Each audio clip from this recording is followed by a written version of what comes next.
நேற்றைய தினம் டெல்லி பகுதியில் பாரிய அளவில் ஒரு வெடிப்புச் சம்பவம் நிகழ்ந்திருக்கின்றது. நேற்றைய தினம் மாலை 6:52 மணியளவில் டெல்லி பகுதியில் இருக்கக்கூடிய மெட்ரோ ரயில் பகுதியில்தான் இந்த வெடிப்புச் சம்பவம் பதிவாகியிருக்கின்றது.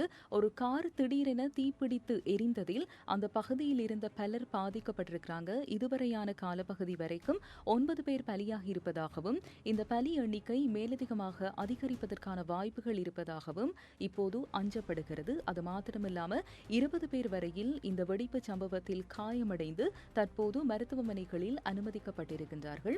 இந்த தீ சம்பவத்தை அடுத்து அந்த பகுதியில் மிகப்பெரிய அளவில் பரபரப்பு உருவாகி இருக்கிறது.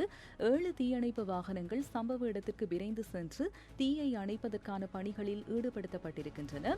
இந்த குண்டுவெடிப்பு அப்படின்னு சொல்லும்போது இந்த இடம் அதிகமான சன நெரிசல் மிக்க இடம் அப்படின்றதால தான் இந்த அதிகமான சேதம் நிகழ்ந்திருப்பதாகவும் சொல்லப்படுகிறது.